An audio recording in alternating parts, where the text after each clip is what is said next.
foi embora a praga. Joel capítulo 1, versículo 1 a 4. Eu quero falar com você sobre esse tema hoje. Eu quero trazer esse tema, querido, porque eu não acredito só que a palavra transforma. Eu acredito que tem a palavra para aquele dia, para aquele momento. Por muitas vezes eu peço a Deus uma direção para ministrar uma palavra à igreja. E eu olho às vezes tantos textos e a minha pergunta é, Senhor, mas qual é a tua palavra para esse momento? E eu quero aproveitar que a gente está debaixo dessa atmosfera do jejum, um tempo que você já aprendeu. Acho que se tem alguém precisando de instrução a esse respeito, procure um dos pastores, líder de célula, quem estava aqui ontem, que vai te ensinar como é e por que você vai jejuar. Mas o profeta Joel, ele primeiro tem um nome lindo, né? Começa por aí, mas não por isso só, mas porque sobre ele havia um encargo profético. E ele começa a declarar o seguinte: palavra do Senhor que foi dirigida a Joel, filho de Betuel. Ouvi isto, vós, velhos, e escutai todos os habitantes da terra. Aconteceu isto em vossos dias, ou nos dias dos vossos pais? Narrai isto a vossos filhos, e vossos filhos o façam a seus filhos, e os filhos destes a outra geração. O que deixou o gafanhoto cortador, comeu o gafanhoto migrador. E o que deixou o migrador, comeu o gafanhoto devorador. E o que deixou o devorador, comeu o gafanhoto destruidor. Você descobre aqui que o texto está falando sobre um acontecimento na agricultura. E quando você vai a Israel, você descobre que se moveu-se na agricultura, você move sobre toda a economia do país.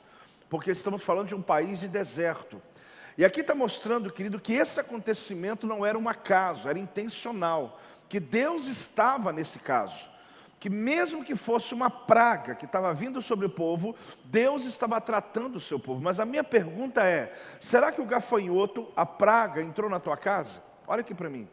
Será que o gafanhoto, essa figura que o Antigo Testamento traz como miséria, como pobreza, como destruição, será que ele entrou na sua casa? Será que você está perdendo conquistas, filhos, família, discípulos? A verdade é que alguns vivem perdas atrás de perdas. Olha o texto, irmãos. Ele fala de uma sequência de perdas. Você tem que, de uma vez por todas, parar essa praga. Como diz ali, foi embora a praga. Vamos falar juntos? Foi embora a praga. Então, essa declaração, foi embora a praga, é uma declaração que você precisa trazer, não só hoje, mas trazer sobre a tua vida. Então é preciso interromper, é preciso parar, paralisar. Então aqui mostra o seguinte: o que deixou o gafanhoto cortador, veio o gafanhoto migrador e comeu. Então primeiro veio o cortador, segundo veio o migrador. E depois do que o migrador deixou, veio o devorador. Depois do que o devorador deixou, veio o destruidor. Então você precisa deter essa praga, porque se você não detém essa praga, preste atenção, do contrário, muitos que você ama vai pagar o preço. Você vai descobrir que essa praga, que essa condição, ela vai se passando de pai para filho. Por isso que o profeta diz, olha, conte aos teus filhos, filhos aos teus filhos, e os filhos deles contem à próxima geração.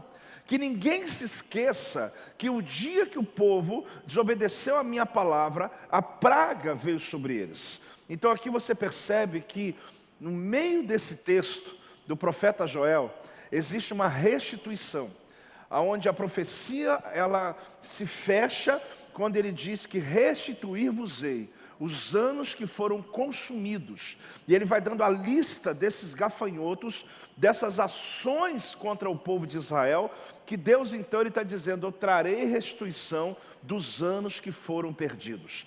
Então, querido, aqui vai mostrar para nós que havia uma ação espiritual acontecendo sobre o povo, mas aqui também vai mostrar para nós que existe um caminho, uma chave, para você poder interromper a praga sobre a tua casa. A primeira coisa, cada um sabia o seu lugar. Eu olho esse exército de gafanhotos, de insetos, que a Bíblia mostra, mas que as características que são trazidas são tão claras, que o fato é que Cada um deles, agindo dentro do seu posto, eles representam uma ação espiritual, tanto do inferno, como mostra uma ordem, uma organização. Então você percebe aqui que o mundo espiritual é organizado. Fale comigo, o mundo espiritual, ele é organizado. O texto ele fala de conexão, ele fala de sincronismo, unidade, foco, persistência, propósito, organização. O texto está falando que tinha um exército, que cada um sabia o seu lugar. Que aquilo que o primeiro não terminou, veio o segundo grupo. Aquilo que o segundo não terminou, veio o terceiro grupo. Aquilo que o terceiro não terminou, veio o quarto grupo. Então, a ponto de destruir toda a agricultura. Eu poderia chamar de sucesso, mas apóstolo, como que eu vou chamar de sucesso uma destruição? É uma destruição feita com sucesso. Alguém achou sucesso, alguém organizou tudo isso. Então eu sei que o texto ele fala dessa destruição, mas se a gente analisa essa história, você percebe que tem aqui um padrão, existe um sistema, cada um sabia exatamente o que fazer. Assim como o império das trevas se organiza para destruir, os céus, queridos, estão harmonizados para construir. Quando você chega na igreja e vê os projetos, vê lá aviso, vê jejum, vê um monte de coisa sincronizada, é porque existe um padrão.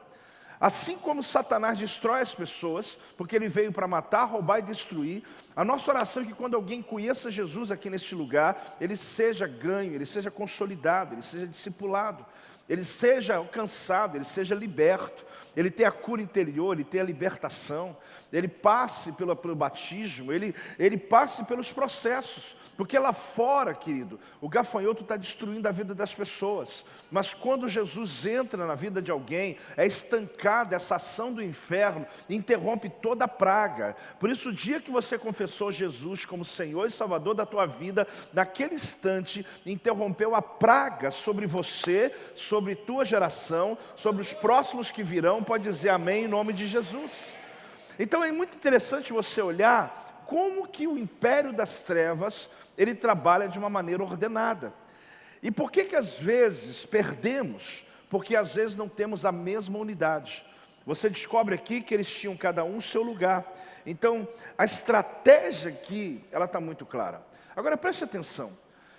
Uma das estratégias do inimigo é trazer falsos profetas. Qual foi o caminho de restituição, não só no tempo do profeta Joel, o profeta Ageu, ou os profetas que a Bíblia mostra? Como que começou a restauração do povo quando eles estavam andando em pecado? Foi quando Deus levantou profetas. Agora, qual que é o arrebate de Satanás? Levantar falsos profetas. Porque quando ele levanta falsos profetas, ele provoca o que a gente chama espírito de confusão.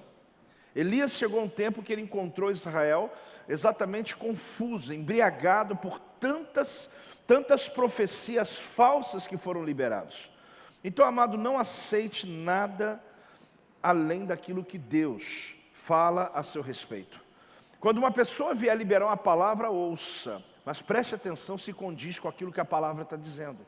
Porque às vezes uma pessoa libera uma palavra, você diz um amém, é uma tragédia. Você diz um amém, é uma praga. Aí você diz, mas apóstolo, mas o irmão é de Deus, então se ele é de Deus, eu penso que tudo vem de Deus. Claro, eu também penso como você. Palavras são liberadas diariamente, algumas delas estão afundando famílias. Inclusive algumas palavras liberadas dentro da própria casa. Porque profecia não significa só assim diz o Senhor. Profecia, querido, são palavras que são liberadas, precipitando, indo à frente do tempo.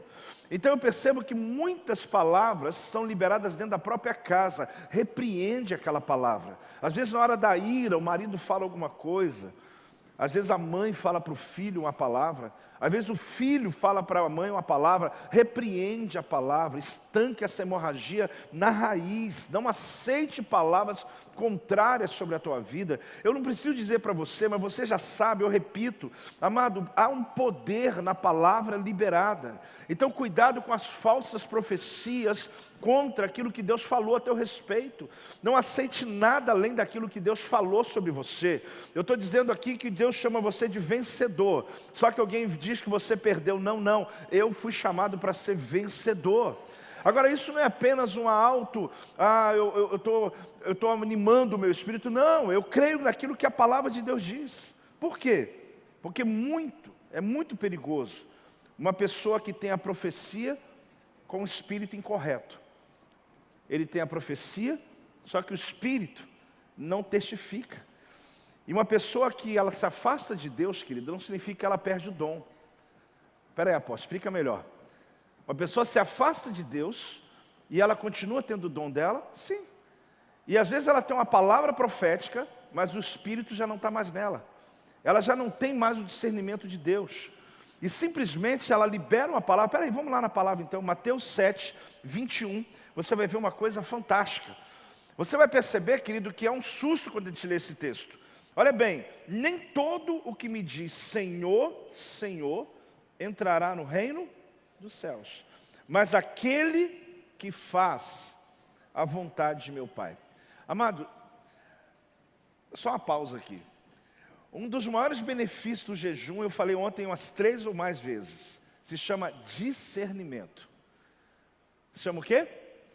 Uma das melhores coisas quando você está jejuando, quando você se aproxima com intimidade de Deus, em Deus, é o discernimento, luz, clareza sobre a vida, sobre as coisas. Então, esse assunto aqui ele é muito sério, porque eu percebo muitas pessoas sendo enganadas com falsas profecias. Esse acesso possível a tantas coisas boas que as redes sociais te dão, mas também a tantas coisas ruins que as redes sociais lhe dão, inclusive alguns que se dizem profetas liberando maldições. Muitos de nós ficamos presos com o nosso céu de bronze, porque não repreendemos uma profecia. Olha o que Jesus está dizendo. Aqui, aquele que faz a vontade de meu Pai, que está no céu. Agora, olha bem, muitos naquele dia, que dia é esse? Você percebe que tem a ver com arrebatamento. Hão de dizer-me, Senhor, Senhor, porventura, não temos nós profetizado em Teu? E em Teu nome não expelimos?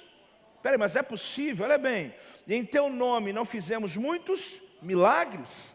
Então lhes direi explicitamente, nunca vos conheci. Eu não sei quem são vocês. Mas espera aí, nós profetizamos em Teu nome, nós expulsamos demônio em nome de Jesus, o demônio saiu. Inclusive, nós realizamos milagres. Jesus fala, mas eu não sei quem são vocês. O nome de vocês não está nem no livro da vida. Mas como que uma pessoa pode profetizar sem ter o Espírito? Porque ela se afasta de Deus, mas o dom está nela. E aí o diabo utiliza daquilo para trazer espírito de confusão. Ele fala, apartai-vos de mim, os que praticais o quê? Iniquidade. Então você descobre o seguinte, é perigoso quando uma pessoa, ele tem essa profecia, como disse a você, mas o espírito que está sobre ele é incorreto. Então esse é um tempo de discernimento. Deus quer abrir o seu entendimento. Amado, leia a Bíblia, se proteja das falsas profecias. Eu volto a lhe dizer, não me refiro àquela apenas que alguém bate os pés e diz assim, diz o Senhor. Me refiro às palavras liberadas diariamente contra você.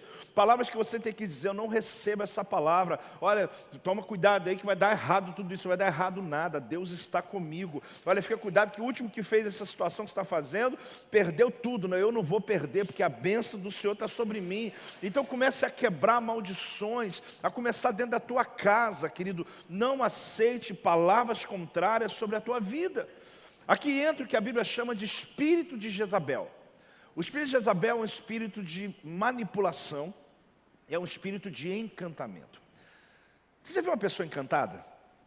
Ah, pô, só Alice nos Países das Maravilhas. Mas você já viu alguém encantado? Alguém que está falando com você, o olho dele está parado, e você está tentando dar um conselho para ele, você está dizendo, cuidado, o caminho que você está indo, ele está dizendo, não vai dar, não, ele está completamente perdido numa palavra errada. Outra coisa é você estar cheio de Deus numa convicção, outra coisa é você estar encantado por algo, onde o indivíduo ele é capaz de abrir mão de certos valores da vida por um espírito de encantamento, é o espírito de Jezabel, que continua atuando em nosso tempo, manipulando pessoas. Eu gostava muito de dizer, e ainda digo, claro, que uma das coisas que mais amo é discipulado, porque quando você descobre na Bíblia sobre império, sobre reino, a Bíblia fala que Deus tirou você do império das trevas e levou você para o reino do Filho do seu amor. Estudando sobre esse texto, eu descobri que a Babilônia tinha 100 portas de bronze fechadas. Estudando sobre esse texto, descobri que Jerusalém tinha 12 portas abertas. E por isso eu sempre digo que império manipula, mas reino discipula. Muitas pessoas querem ficar debaixo de uma regência de encantamento, querem ser manipulados ao invés de ser discipulado. Querem só que você receba algo pronto. Manda eu fazer que eu faço. Não, querido, não vou mandar você fazer o que você faz. Eu vou lhe dar a palavra e você vai viver essa palavra. E esse coração cheio de Deus, você vai realizar a obra do Senhor. Esses dias eu estava agradecendo uma pessoa, porque na semana ela foi tocada por Deus de fazer uma doação, uma oferta, que era além do que a gente está acostumado. Eu disse: irmão, eu quero te agradecer. Só que eu sei de uma coisa, não foi eu que te motivei a fazer isso. Eu tenho certeza que não foram pessoas. Por mais que você faça isso pela causa do ministério, você só fez porque tem uma revelação dentro de você, eu não tenho dúvida. Porque uma pessoa carrega uma revelação, ela toma decisões a partir do que ela recebe. Você não está aqui para ser manipulado, você está aqui para ser discipulado. Quando a palavra entra no teu espírito, você é capaz de ser voluntário por algo, você se envolve numa causa, porque você entendeu e você realmente quer servir ao Senhor. Quem está entendendo aí, diga amém. Agora, quando se fala de império reino, é muito claro. Você descobre que no reino as portas são abertas, no império as portas são fechadas. Eu já vi muitos lugares dizendo: é proibido, é proibido, é proibido, é proibido. Na verdade, querido, aqui só tem uma coisa que você não pode fazer, é pecar. O resto você faz o que você quiser. Sabe por quê? Porque a vida inteira as pessoas servem a Deus com medo do inferno. Amado, eu não sirvo a Deus com medo do inferno, eu sirvo a Deus que eu amo Jesus. Então não é pelo que eu não posso. Não peque, o resto você fica à vontade. Tá bom assim, combinado ou não? Porque é o que a Bíblia ensina, posso. Então eu posso fazer o que quiser, sim, só não pecar. Agora, quando você vai ver o que é pecado, você vai descobrir que realmente a decisão que você vai tomar de não pecar vai tornar você um bom pai, uma boa esposa, vai se tornar você um bom patrão, vai se tornar você uma boa pessoa. Esse texto ele fala de uma questão muito tremenda. Só que existia argumentos sobre o povo de Israel, pecado sobre o povo de Israel. Esse pecado que estava atraindo devoradores, que estava acabando com a agricultura, que estava trazendo pobreza no meio deles. Então, a minha oração, querida, é essa. Fale comigo assim: ajuda-me, Senhor. De novo, ajuda-me, Senhor, a entender os argumentos que eu preciso quebrar para cessar essa praga.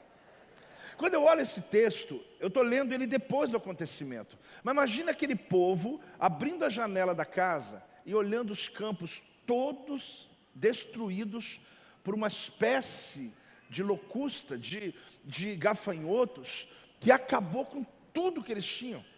Você imagina quando eles olharam aquilo e pensaram: o que aconteceu? O que a gente fez? Porque naquele instante, talvez alguns acharam que estava fazendo a coisa certa. E de repente veio a praga, começaram a perder tudo. Sabe, uma sequência de perdas, querido, que acontece. Tem alguns que estão achando: eu já perdi tudo já. Talvez você não saiba, Satanás está armando ainda mais ainda. Mas hoje essa praga vai cessar. Mas a tua oração tem que ser: Senhor, me mostra, me faz entender aquilo que eu preciso quebrar na minha vida para poder cessar essa praga, para poder interromper essa praga, para poder interromper essa maldição, para interromper essa sequência de perdas na minha caminhada. A minha palavra hoje é para todos, mas em especial, querido, você estando aqui hoje, vivendo uma sequência de perdas, hoje Deus quer estancar isso, em nome de Jesus. Pode dar uma salva de palmas ao Senhor, dá glória a Deus. Uma outra coisa que você vê no texto é essa: ative a visão de seus filhos. Vamos falar juntos? Ative a visão de seus filhos. Irmãos, quem aqui é pai ou mãe, sabe que o que mais mexe conosco são nossos filhos. O que é capaz de fazer a gente mudar de opinião, mudar de cidade, fazer coisas assim, são nossos filhos. Eu tenho os meus 4 filhos. E a gente sabe muito bem que a nossa vida, dedicação é para que eles sejam bem, sejam felizes. Esse texto aqui é interessante porque está dizendo: conte aos filhos a sua trajetória. Fala para eles, eles têm que saber o que aconteceu com você. Nós pais, às vezes, privamos nossos filhos da nossa história, estamos errando. Porque os filhos, a geração que não conhece a trajetória de seus pais, eles vão estar comprometendo o futuro dos seus filhos. Porque eles não sabem como chegar aonde chegou. É natural nós pais dizer, eu não quero que o meu filho passe o que eu passei. Não é só você que diz isso não. Isso, todo pai que ama diz isso. Mas será que o fato deles não passar o que você passou é o suficiente para que eles enfrentem os desafios que você enfrentou e venceu? Eu me questiono muitas vezes isso. Olhando os meus filhos, o quanto eu os quero bem, mas o quanto eu posso atrapalhar a caminhada e a rota da vida deles. Então esse texto ele fala de uma geração que precisa conhecer o que aconteceu lá atrás. Joel está dizendo, olha, conta para o teu filho, contar o quê? Que o gafanhoto veio e destruiu tudo aqui. Porque senão ele vai cumprir, vai fazer o mesmo erro que vocês cometeram. Então conta para eles a sua trajetória, diga isso que aconteceu e fala para eles contar para os teus netos. E diga para os teus netos contar para a próxima geração. Não deixa ninguém sem informação não. Conta de onde você veio, conta a sua história, conta as vergonhas que você passou, conta as lutas que você enfrentou, conta a vida que você teve que ter para chegar onde chegou. Ah, mas eu não conto que eu quero privá-los. Não, o profeta está dizendo, conte para eles. Quem está entendendo, diga amém, meu amado. Porque se nós queremos vê-los também rompendo, muito além do que você chegou, ele está dizendo, olha, fale a respeito. Porque se tem alguém que move, se tem uma pessoa que move o coração da gente, são os nossos filhos. Depois são outras pessoas, mas primeiro começa na vida deles. Então aqui é uma profecia, o profeta ele está nos chamando para um tempo de transparência, um tempo de sinceridade, é um tempo de perdão. Cônjuges, filhos, discípulos, é um tempo onde ele quer trazer restituição. Então ele está mostrando que é para falar para gerações, é para conversar com a família, é para abrir os problemas. Eu vejo muitas pessoas passando tantas dificuldades, e eu não estou dizendo que você tem que trazer peso para os teus filhos, mas eles precisam entender a sua trajetória, porque senão eles não vão também conhecer o Deus que você serve. Se eles não conhecerem a história que você teve, eles nunca vão entender as decisões que você toma. E às vezes as decisões que você toma estão baseadas numa trajetória que você teve. Então aqui o profeta Joel está dizendo, conte a sua história para a sua geração. Fala para o teu irmão, conte a sua história para a sua geração. Então reúne os filhos, fale a respeito. Às vezes eu olho para trás e conto às vezes e começo a me lembrar da minha trajetória, assim como tem a sua. E é interessante que eu olho para vocês, que também eu chamo de filhos, e eu olho a história e falo, Senhor, mas eu não preciso contar para eles. Por que passamos o que passamos? Por que vivemos o que vivemos? Mas eu fico me lembrando de alguns fatos acontecidos lá atrás. E que alguns de vocês, filhos, nem imaginavam ser cristãos, ou se o era, nunca imaginou talvez estar aqui nesse lugar. E nessas batalhas que nós travamos, como a gente chega nesse lugar, se tem alguém grato, quando vira e entra nessa igreja, ou vai lá na montanha de oração para orar e ver esse lugar, pode ter alguém como eu, mas mais do que eu não existe. Porque eu sei muito bem o que foi quando a gente veio marchando nessa beira-rio, entrou nesse lugar cheio de barro, a gente não tinha dinheiro para comprar nenhuma bicicleta, e eu cheguei para o dono e falei, nós vamos comprar esse lugar. Amado, eu sei essa nossa trajetória, e às vezes eu privo meus filhos, e dias atrás, conversando com um dos filhos, era o Ian, ele falou assim, pai, mas fala um pouquinho mais. E eu fiquei tão feliz dele perguntar, eu falei, já que perguntou, então está pronto para ouvir. Eu acho que ele nunca mais vai perguntar, porque eu estava esperando esse dia. Conta um pouquinho, como que o senhor começou a igreja? Porque ele estava interessado em saber como que um pastor pode começar uma igreja. Quem diz que ele é pastor?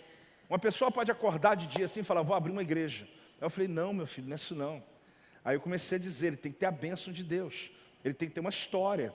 Mas por que chega alguém lá, abre e chama todo mundo? Eu falei, porque é maluco, né? É louco, e quem segue é mais doido ainda, né? Vai atrás e expõe a sua vida debaixo de uma cobertura toda confusa. Aí ele começou a dizer, mas então como foi? Eu comecei a dizer para ele, a gente foi para o seminário, nos formamos, nós fomos para o campo missionário, ali abrimos nossa primeira igreja, a igreja fechou, ele falou, pai, fechou, a primeira deu errado. Desculpa te contar isso, mas deu errado. Ela não fechou, mas nós mandamos os membros para os outros lugares. A gente chegou aqui no Volta Dando e falamos assim, acho que nós não nascemos para isso. E a gente começou a perceber que, na verdade, aquela tragédia estava empurrando a gente para algo maior que a gente não sabia. Amado, muitas vezes uma porta se fecha para você, mas não significa o fim da tua história. É Deus te modulando para coisas maiores no teu futuro. Eu estudei numa sala de aula, mas a minha maior pós-graduação foi no campo missionário. Porque às vezes nós aprendemos coisas no meio da trajetória. E ali comecei a contar para ele. E eu contei quando a gente fez o primeiro culto na garagem, primeiro aluguel do galpão de R$ 5.000. A gente não tinha entrada suficiente para pagar esse aluguel. Tem um dos membros da igreja que trabalhava na imobiliária, nem sei se está aqui hoje, ele é um dos nossos diáconos, ele nem crente ele era. Ele lembra que todo dia 5 eu chegava lá, no finalzinho, estava fechando com um monte de dinheiro, contando para pagar R$ 5.000 de aluguel, porque no outro dia tinha 10% a mais. E a gente pensou, se não paga 5, imagina 5.500. Esse menino, acho que ele até, de tanto que eu ia lá e pedia para ele esperar um pouquinho mais, até se converteu. Hoje ele é diácono aqui na igreja. E eu chegava lá no balcão da imobiliária e dizia, espera um pouquinho mais. E não, está fechando. Eu falei, esperando alguém que falou que ia trazer um dízimo, alguma coisa para pagar. E eu comecei a contar quando a gente comprou o primeiro local, quando comprou aqui. Amado, é uma trajetória. Existem trajetórias, a sua história tem que ser contada. Fale comigo, a minha história tem que ser contada. Agora, no meio da trajetória, nem tudo dá certo, porque existem perdas. Ontem mesmo a gente estava aqui no início do jejum, e eu estava dizendo para você que nesse tempo, aprenda a pedir perdão para as pessoas. Aprenda a olhar, fazer um check-up da tua vida, e colocar a tua vida em ordem. Sabe por quê? Porque quando não perdoamos, estacionamos. Fale comigo, quando não perdoamos, estacionamos. Você sabe o que é uma pessoa que estacionou na vida dela? É porque um dos motivos é falta de perdão. De perdoar e ser perdoado. Ah, apóstolo, já vem o senhor. Não, venho mesmo. Venho mesmo. Quando você não aprende a perdoar as pessoas completamente, a sua vida fica parada. Teu ministério fica parado. A tua vida financeira fica parada. E você fica lutando com unhas e dentes para sobreviver, mas não compreende que é começar dentro da sua própria casa. É necessário limpar essas nuvens, querido, que estão trazendo pobreza, ruína e miséria para você. Então não fique estacionado. Você precisa aqui quebrar na sua vida e na sua existência áreas da sua caminhada onde você precisa liberar perdão, irmãos. Libera logo. A gente estava agora há pouco ali no meu gabinete, e a gente estava lembrando de algumas pessoas, porque ontem eu provoquei esse momento de perdão. Aí um dos pastores falou assim para mim, apóstolo, uma pessoa chegou para mim e falou assim, me perdoa. Aí ele falou, mas por quê? Ele falou, porque há 3 anos atrás, aí veio trazer um assunto. Mas 3 anos atrás? Aí veio outro, pastor, me perdoa, né? Pediu para o pastor, há 10 anos atrás aconteceu um negócio, há 15 anos, eu falei, meu Deus, como que alguém pode ficar 10 anos carregando dentro de uma igreja um problema? E quando você vê o tamanho do problema, me perdoe, não estou subestimando, não era nada. Aliás, a pessoa não estava nem lembrando mais. Agora imagine a vida estagnada, parada, estacionada, porque eu não consigo perdoar alguém. Amado, aproveite essa manhã de Santa Ceia. Não pegue e tome o cálice e coma o pão, ou coma o pão e tome o cálice de vinho, antes que você faça um check-up no teu espírito e diga, Senhor, eu preciso ver onde tem argumentos para eu quebrar essa praga sobre a minha vida. Porque é uma sequência de perdas, irmãos. Eu não estou julgando ninguém, eu estou apenas dando a você a oportunidade de pensar sobre a tua história. De olhar que algumas coisas não dependem mais do teu esforço. Depende de uma ação espiritual. Que você trabalha, acorda cedo, acorda, estuda. Que você se empenha. Isso aí nós já sabemos. Mas por que a vida não vai? Por que as contas não são pagas? Por que o mês não fecha? Amado, se Deus é o Deus que diz, eu abrirei tesouros nos céus. Se Deus é um Deus que diz, eu sou dono do ouro e da prata. Então esse Deus é o Deus que move sobre a tua causa. Então se tem argumento, quebra em nome de Jesus. E diga, Senhor, me faça entender nesse tempo do jejum, o que eu preciso fazer, para que a minha vida possa fluir como um rio de bênção e de prosperidade. Dá uma salva de palmas ao Senhor. Dá glória a Deus em nome de Jesus.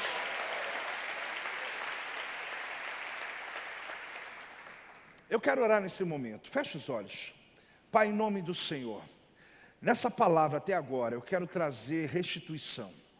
Eu peço ao Senhor o espírito de discernimento, Senhor, para que o Senhor se revele aos teus filhos, para que eles compreendam, aqueles que estão lutando com a praga, aqueles que estão vivendo perdas e perdas e perdas na sua vida. Hoje, nessa manhã, eu profetizo, Senhor, que o Senhor está parando, estagnando, está terminando, destruindo essa ação do inferno, e que o Senhor possa trazer quebrantamento em nosso meio, que o Senhor possa trazer restituição em nosso meio, a começar dentro das casas, meu Pai, que o Senhor possa trazer perdão, o Senhor possa trazer relacionamento restaurado, Senhor, trazer a Tua presença, meu Pai. Eu declaro em nome de Jesus, e quem crê diga amém. Uma outra coisa que você precisa compreender nessa trajetória é como parar a praga. Vamos falar juntos? Como parar a praga? Será que tem aí uma receita para isso? A Bíblia ensina alguns princípios, mas eu quero trabalhar aqui com o profeta Ageu, já que eu estou trabalhando com alguns dos profetas. No capítulo 1 de Ageu, versículos 6 a 7. Agora ficou ruim de achar aí, né? Está lá para o finalzinho, próximo a Zacarias lá. Mas vou te ajudar, vamos colocar no telão que é melhor, né? Mas se achar vai ser bom para você treinar. Ageu 1, de 6 a 7. Preste atenção nessa leitura. Quem está aí, diga amém. Tendes semeado muito e recolhido pouco. Olha bem como esse texto ele é rico, hein? Preste atenção. Mas não chega para fartar-vos.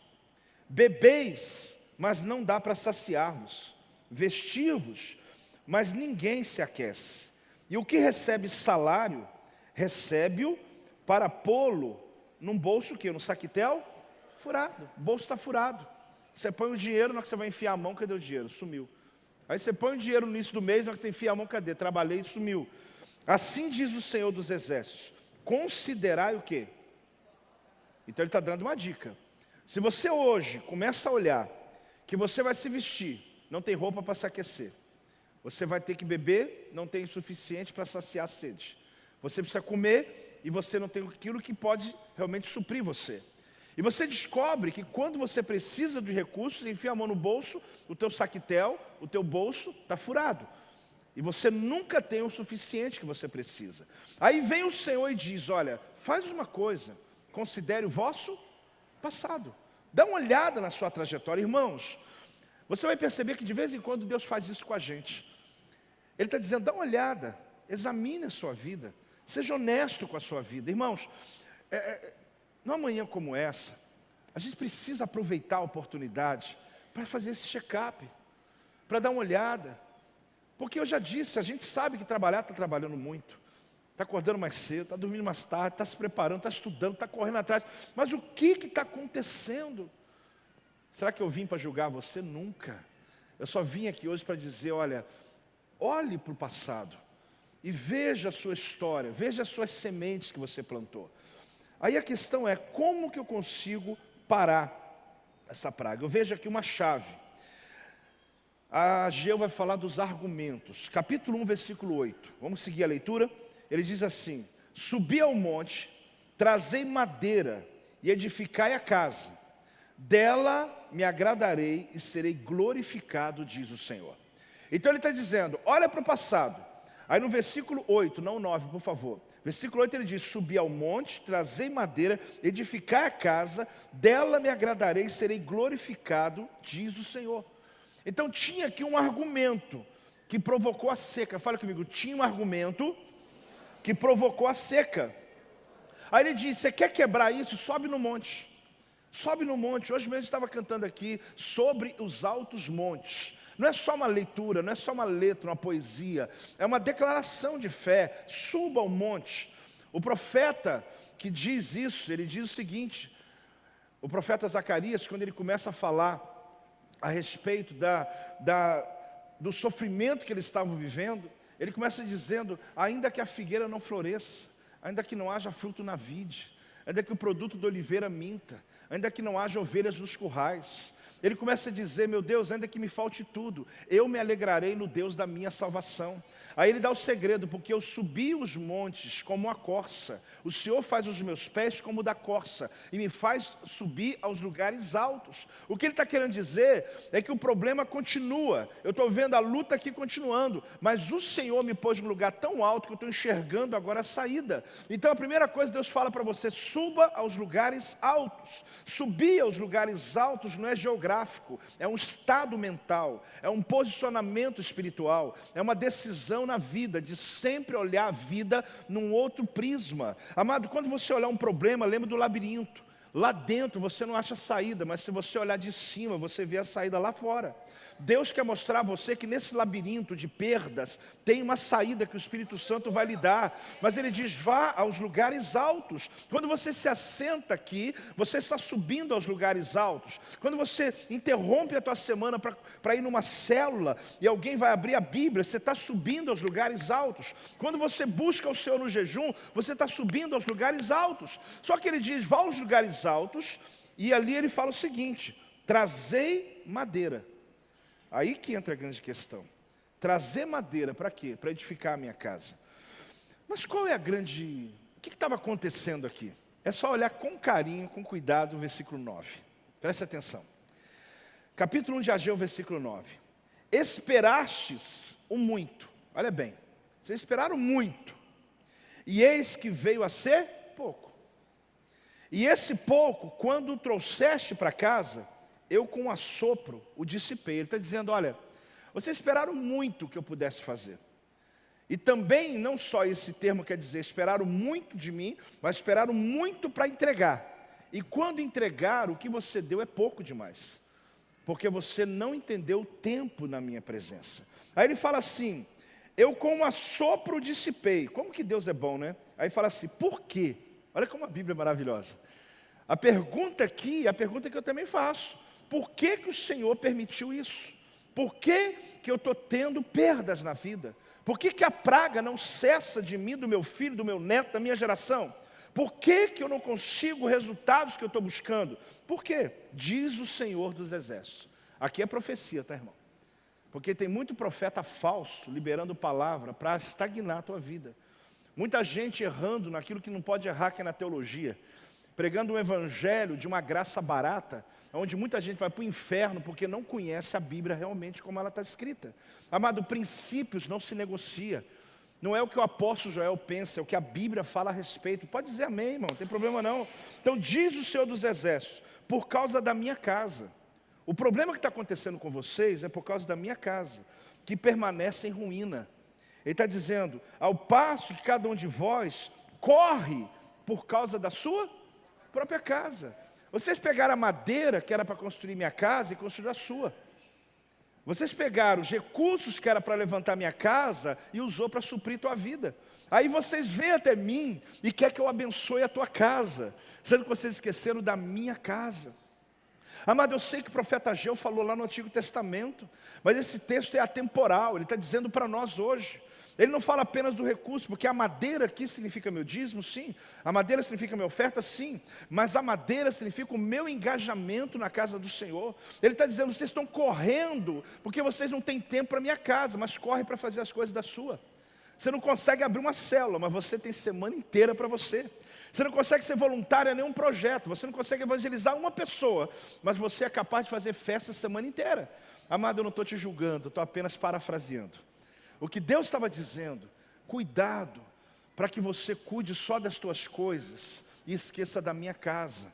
Porque suba no monte, pega a madeira e vai fazer a minha casa, que essa praga vai ser interrompida na vida de vocês. Será que você está entendendo o que está dizendo esse texto, querido? Aqui esse texto não é só exortação para você, esse texto também é exortação para mim. É um despertamento para o meu ministério, é um despertamento para minhas prioridades. Ele está dizendo: vocês estão dizendo que vocês correm por causa da sua própria casa. Vocês correm por causa da sua própria casa.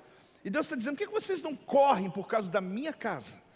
Por que a sua prioridade não é o meu ministério, não é o que eu dei a você para fazer? Por quê? O texto está dizendo: assim diz o Senhor. É porque Ele está dizendo aquilo que o povo já sabia, que quando eu priorizo a casa do Senhor, Deus vai me abençoar, Deus vai me prosperar.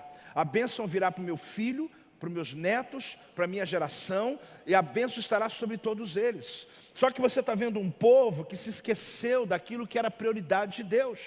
E esse texto hoje lido, querido, ele traz para nós um ambiente para que eu e você possamos entender como eu posso cessar a praga sobre a minha vida. O profeta Joel, ele fala sobre uma sequência de gafanhotos e pragas. E ele traz a história toda, que é o arrependimento do povo e estancar aquela praga. Da mesma maneira, o profeta Ageu, ele fala que o povo agora está com o saquetel furado. Bebe água, não sacia, come, não tem condições, bota roupa, não tem o suficiente, pega o dinheiro, está com o bolso furado. E ele diz, olha, mas tem um problema, você quer quebrar esse problema? Olha, suba a montanha, pega a madeira, não use na tua casa não, primeiro use na minha casa.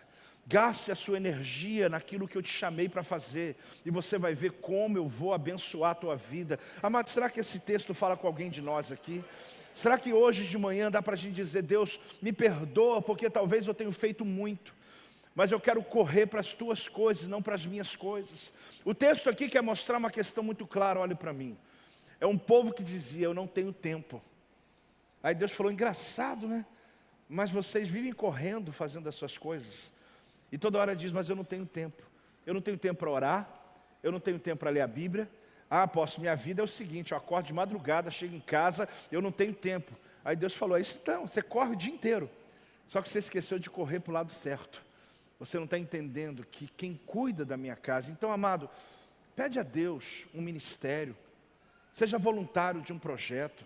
Esse texto não fala só de dinheiro não, querido. Ele fala de potencial. Ele fala de engajamento. Ele fala de pertencimento. Ele fala de envolvimento. Ele fala de uma igreja onde todos se preocupam com a causa do outro. Ele fala de unidade. Ele fala de um exército trabalhando no mesmo propósito. Que hoje você tome a ceia dizendo, Deus, fala comigo através disso. Eu quero viver a tua obra. Agora, por último, você vai descobrir que o grande segredo de estancar uma praga é o sangue vos será por sinal. Vamos falar juntos? O sangue vos será por sinal. Eu quero ler Êxodo capítulo 12.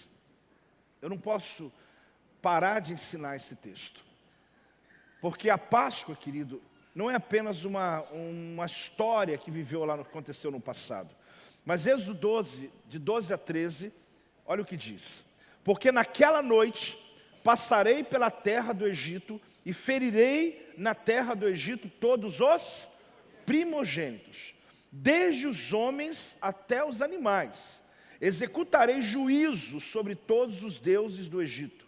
Eu sou o Senhor. Agora preste atenção. O sangue vos será por sinal. Aí ele diz aqui, nas casas em que estiverdes, quando eu vir o sangue, passarei por vós, ou seja, por cima, e não haverá entre vós praga destruidora, quando eu ferir a terra do Egito. A praga veio sobre o Egito. O povo de Israel estava habitando naquela terra do Egito, mas Deus deu um livramento. Eu não vou tirar vocês da terra, mas eu vou entrar na sua casa. Existem lugares, querido, que Deus não te tira do lugar, Deus vai até onde você está. Existem lugares como aqueles homens que foram lançados numa fornalha, e que Deus não tirou Sadraque, Mesaque e Abidnego da fornalha. Pelo contrário, Deus desceu na fornalha com eles. Daniel não foi livre da cova dos leões. Pelo contrário, mais do que isso, Deus desceu na cova com ele. Deus não precisa livrar você do mal. Deus só entrando com você onde você estiver, Deus vai te trazer livramento de todas as ações do inferno contra a sua vida. Deus não tirou o povo do Egito naquela noite, mas Deus mandou proteção. Ele disse, põe o sangue. Onde eu olhar e tiver o sangue, a praga não vai entrar. E ali você descobriu o que representa a Páscoa, a ceia do Senhor. Quando ceamos juntos e dizemos, Senhor, a minha vida está protegida pelo sangue de Jesus. Existem 4 coisas que você não pode esquecer. A salvação te protege do inferno. Vou dizer novamente. A salvação te protege do inferno. A santidade te protege do mundo, porque a tua santidade vai te proteger você de toda a influência do mundo. A aliança te protege do destruidor, mas a sua fidelidade protege você do devorador. Você tem que entender, querido, que existem ações e pragas contra você, mas a tua salvação não vai permitir que você vá para o inferno. Você confessou Jesus como Senhor e Salvador da tua vida. Por isso, a tua vida pertence a Ele. Se você morre, ou Jesus, o Senhor te arrebata, nós seremos levados para habitar com Ele no céu, a eternidade. Você crê nisso? Diga amém. Da mesma maneira, a tua santidade é a maneira de proteger você, como o mundo ao seu redor, como a tua aliança não permite que o destruidor entre no teu casamento, entre no teu ministério, entre na tua casa, assim como a fidelidade fecha a porta para o devorador, e o devorador não vai consumir as tuas finanças, porque quando eu sou dizimista, Deus fala, eu mesmo repreenderei o devorador. E debaixo dessa palavra, querido, eu quero hoje orar por você. Nós estamos nesses dias ministrando sobre os 7 derramamentos do sangue de Jesus. Quarta agora é a 5ª ministração. Cada um deles mostra uma área onde o Senhor agiu sobre a tua vida. Mas há poder no sangue de Jesus. O sangue de Jesus interrompe a praga de sobre a tua vida. Mas lembre-se, existem níveis e castas e ações demoníacas que você precisa entender. Como Ageu disse, olha, vocês pegaram a madeira da minha casa e construíram a casa de vocês. E estão perguntando para mim por que eu estou debaixo de praga. E Deus disse, assim diz o Senhor, suba a montanha, pegue a madeira, pegue aquilo que você usou para o seu próprio fim e interrompa essa praga sobre a tua vida. Que esse mês de fevereiro seja um mês de tantas surpresas do Senhor sobre a tua vida. Mas que seja um mês onde a praga, ela foi embora. Feche os teus olhos nesse momento, querido. Pai, eu te louvo pela tua palavra, porque ela é que nos leva, Senhor, a vencer os desafios da vida. Eu peço nessa manhã que o Senhor se mova sobre este lugar, e que debaixo dessa palavra, Senhor, nós possamos dar passos de fé nessa manhã. Porque eu creio que a praga que veio contra nós não vai nos atingir, porque a proteção do sangue do Cordeiro está sobre nós. Mas eu também oro, Senhor, pedindo por misericórdia, porque pessoas que não perdoam estão estagnados, parados, estacionados na vida. Mas eu creio que hoje, nesse tempo de jejum, é um tempo onde o Senhor traz um tempo de arrependimento, traz quebrantamento e arrependimento dos nossos pecados, ó Deus, para que nada nessa terra seja um argumento para Satanás interromper as tuas promessas na nossa vida. Eu aplico o sangue do Cordeiro, aplica o sangue do Cordeiro sobre os teus filhos, Pai. Assim eu declaro em nome de Jesus. Igreja ainda de olhos fechados, fala comigo assim, Senhor Jesus, eu ouvi a tua palavra, e eu renovo a minha aliança, e eu reconheço na tua palavra, que a salvação me protege do inferno. Por isso eu declaro, que tu és o meu Salvador, tu és o meu Senhor. Eu entrego a minha vida a ti e declaro, tu és o meu Deus para sempre. Amém. Eu vi aqui algumas pessoas estão nos visitando hoje, ou talvez você mesmo que já está aqui há algum tempo, precisa tomar uma decisão na vida. Que decisão é essa? É interromper a praga do inferno. É dizer, Jesus, entra na minha vida. Você que fez essa oração pela primeira vez, confessando Jesus como teu Salvador, eu quero muito te conhecer, e eu quero orar pela tua vida, porque hoje, diz a Bíblia, quando você confessa Jesus, Ele também confessará você diante do Pai, e o seu nome é escrito no livro da vida. Alguém que fez essa oração pela primeira vez, acene assim para mim, que eu quero abençoar você. Amém. Há uma vida aqui, eu vi uma mão também para cá. Há mais alguém? Acene para mim. Você que hoje diz, eu quero esse Senhor, sai do teu lugar, vem aqui, vem no altar. Eu quero muito orar por você hoje, porque se há uma praga que Deus quer interromper, é essa ação de Satanás contra a tua vida. Pode vir. Há mais alguém? Faz isso hoje. Eu quero te conhecer. Há mais alguém que hoje está dizendo, eu quero vem cá, isso, fica aqui pertinho. Pode sair do teu lugar, isso, vem. Deus quer salvar, Deus quer resgatar. Pode sair do teu lugar. Olha bem, toda essa mensagem, ela vai descortinando o nosso entendimento. Mas a coisa mais fantástica que precisa acontecer na vida de uma pessoa, querido, é o que está acontecendo aqui. Quem um dia já confessou Jesus como o Senhor da tua vida? Faz assim para eu saber. Olha que multidão, né? Você se arrependeu? Não. Sabe por que você não se arrependeu? Porque a palavra de Deus diz, querido, que nesse dia, todo jugo foi tirado dos teus ombros. E Jesus falou para você: vinde a mim, todos vós que estáis cansados, sobrecarregados, que eu vos aliviarei. Mais alto, dá uma salva de palmas mais alto. Aleluia! Só há uma coisa que te protege do inferno, é o sangue de Jesus. Ah, mas eu sei que ele morreu, não basta. É preciso confessar com a sua boca, declarar e dizer: Jesus, vem sobre a minha vida, eu te aceito, eu te reconheço, que não existe outro Salvador, Tu és o único, porque Ele é o caminho, Ele é a verdade, Ele é a vida, Ele é a porta, querido. O único caminho, a única porta que dá acesso ao Pai se chama Jesus. Aquele que confessa o nome dEle, naquele mesmo instante, todo o trajeto que aquela pessoa fez na vida é interrompido, e ele começa agora a viver debaixo da vontade e o destino que Deus tem para ele. Tem mais alguém que fez essa oração para se juntar a essas pessoas? Porque hoje tem festa no céu, igreja. Hoje tem festa no céu. Esse mês vai ser um mês de muita salvação aqui nesse lugar, muita salvação nas células, muita salvação em cada culto nosso. Sabe por quê? Porque o Senhor tem pressa. Nunca esteve tão claro a respeito da volta de Jesus, irmãos. Põe a tua vida em ordem, porque será como abrir e fechar de olhos. Mas aqueles que confessam Jesus, ah, querido, olha aqui vocês para mim. Eu estou feliz demais de vocês terem vindo. Tem até um bebê aqui junto, aqui já tá aceitando Jesus no braço da mãe. Mas é mesmo, irmão. Uma criança que é criada na casa do Senhor é um privilégio que muitos aqui não tiveram. Eu tive. Eu nasci dentro da igreja. Fui criado dentro da igreja. É um privilégio para esses filhos de vocês, que hoje pode começar a sua história já debaixo da bênção. Vocês estão aqui no altar, olhem para mim. Eu sou o apóstolo Joel.